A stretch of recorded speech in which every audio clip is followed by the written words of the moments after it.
Hello, नमस्कार मित्रांनो. Excel Marathi या यूट्यूब चॅनलमध्ये मी अमोल आपल्या सर्वांचं स्वागत करतो. आजच्या व्हिडिओमध्ये आपण फाइंड या फॉर्म्युलेचा उपयोग करणार आहोत. या फॉर्म्युलेचा उपयोग कसा करायचा आज आपण जाणून घेऊया.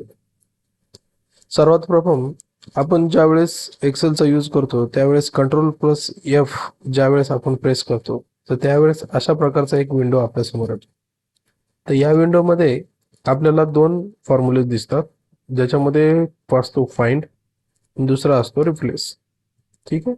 तर रिप्लेस विषयी आपण एक नंतरच्या व्हिडिओमध्ये एक डिटेलमध्ये माहिती घेऊया. आज पाहूया आपण फाइंड. तर फाइंड या शब्दाचा अर्थच असा आहे की एखादी गोष्ट शोधणे. एखादी गोष्ट शोधण्यासाठी आपण फाइंड या फॉर्म्युल्याचा वापर करतो. ठीक आहे. तर यामध्ये आता मी आपल्याकडे सध्या काही नाव लिहून ठेवलेले आहे एक्सेलमध्ये. त्याच्यामध्ये आहे सचिन, विराट, रोहित, पुणे, महाराष्ट्र. ठीक आहे. आता मला फाइंड करायचं आहे की याच्यामध्ये रोहित नाव कुठलं आहे. ठीक आहे. तर मग मी एक्सेलमध्ये मी Ctrl+F करणार, त्याच्यामध्ये लिहिणार रोहित आणि फाइंड नेक्स्ट बोलणार. ठीक आहे. ज्यावेळेस मी फाइंड नेक्स्ट करतो त्यावेळेस कर्सर आपला रोहित या नावावरती येऊन थांबतो. ठीक आहे. तर ज्यावेळेस मी परत पुणे हे सर्च करतो त्यानंतर नेक्स्ट केल्यानंतर पुणे हे नाव सर्च होतं. ठीक आहे. अशा पद्धतीने आपण फाइंडचा उपयोग करून सहजरित्या मोठ्या डेटामध्ये सुद्धा आपण या फाइंडचा उपयोग करून आपल्याला जे हवे आहे ते आपण शोधू शकतो. ठीक आहे. तर फाइंडमध्ये एक ऑप्शन नावाचं एक दिलेलं आहे. ठीक आहे. तर याच्यामध्ये ज्यावेळेस मॅच केस आपण ज्यावेळेस म्हणतो तर त्यावेळेस आता मला पुणे सर्च करायचं. ठीक आहे. तर आता मी पुणे स्मॉलमध्ये जर इकडे लिहिले पुणे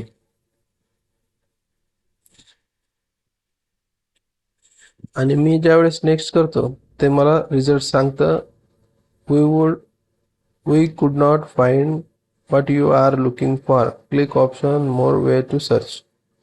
म्हणजे ते जे नाव आहे ते त्याच्यामध्ये नाही का, तो पुणे आहे, पुणे कॅपिटलमध्ये दिलेलं आहे आणि आपण इकडे स्मॉलमध्ये दिलेलं आहे. ज्यावेळेस मी हे टिक मार्क हटवतो आणि match entire cell in content असं ज्यावेळेस म्हणतो आणि फाइंड नेक्स्ट करतो त्यावेळेस आपल्याला तो फाइंडचा रिझल्ट देतो.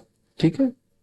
तर त्यामुळे आपण एक केस सेन्सिटिव्ह साठी सुद्धा याचा वापर करतो. ठीक आहे. अशाच पद्धतीने आपण फॉर्म्युल्यामध्ये सुद्धा उपयोग करू शकतो. ठीक आहे. तर त्याचा फॉर्म्युला काय आहे, तर इज इक्वल टू फाइंड. ठीक आहे. तर त्याच्यामध्ये आपल्याला इथं फाइंड कुठला टेक्स्ट करायचा आहे, कुठल्या टेक्स्ट मधून करायचं आहे, म्हणजे विदिन द टेक्स्ट काय आहे. ठीक आहे. तर हे आपण जाणून घेऊया. आता मी एक महाराष्ट्र हे एक नाव घेतलेलं आहे. तर याच्यामध्ये आपल्याला एच ज्या ठिकाणी आहे त्या ठिकाणचा आपल्याला नंबर हवा आहे. आता फाइंड ज्यावेळेस आपण Ctrl+F करून वापरत होतो त्यावेळेस आपल्याला पूर्ण नाव शोधून देत होते. ठीक आहे. तो कुठल्या नंबरला आहे त्या ठिकाणी कर्सर जात होता. आता फॉर्म्युल्यामध्ये कसं होणार, तो आपल्याला एक नंबर काढून देणार की जे अक्षर आपण शोधतो आहे तो कितव्या नंबरला आहे त्या टेक्स्टमध्ये. ठीक आहे. आपण एक्झाम्पल पाहूया. इज इक्वल टू फाइंड केलेला आहे, त्याच्यामध्ये आता आपल्याला शोधायचं आहे म्हणून आपण डबल कोडमध्ये देणार एच मी कॅपिटल घेतोया, डबल कोड कंप्लीट, कॉमा. आता विचारत आहे मला विदिन अ टेक्स्ट कुठल्या टेक्स्टमधून पाहिजे, तर मी महाराष्ट्र. ठीक आहे. त्यानंतर मी ज्यावेळेस कॉमा करतो तर इथे स्टार्ट नंबर दिसत आहे. ते आपण नेक्स्ट एक्झाम्पलमध्ये पाहूया. Bracket close, enter. या ठिकाणी मला 3 हे आन्सर आलेलं आहे. म्हणजे एच हे अक्षर आहे ते या महाराष्ट्र नावामध्ये तिसऱ्या नंबरला आहे. आता पण महाराष्ट्रामध्ये 2 एच आहेत. ठीक आहे. तर मला पहिला एच नको आहे, मला सेकंड नंबरचा एच हवा आहे. तो किती नंबरला आहे तो काढायचा. ठीक आहे. तर आपण या ठिकाणी तो एच काढूया. Is equal to find. Okay. आता त्याच्यामध्ये काय याच्यात विदिन अ टेक्स्ट, कुठल्या टेक्स्टमधून कुठलं टेक्स्ट पाहिजे, फाईन टेक्स्ट एच पाहिजे, double code complete comma, within a text Maharashtra comma. आता या ठिकाणी आपल्याला विचारत आहे स्टार्ट नंबर. आता स्टार्ट नंबर काय येणार, तर पहिला फाइंड तर आपण काढलेला आहे 3 नंबरला. ठीक आहे, तर त्याआधी आपण पहिला फाइंड इथे घेऊया. फाइंड सर्च काय करायचं होतं आपल्याला, H double code complete comma within text bracket close. इथपर्यंत आपल्याला टेक्स्ट काढलेला, म्हणजे पहिल्या नंबर पर्यंत हे सर्च झालं. पण मला याच्या पुढचा नंबर पाहिजे, म्हणून मी काय करणार, +1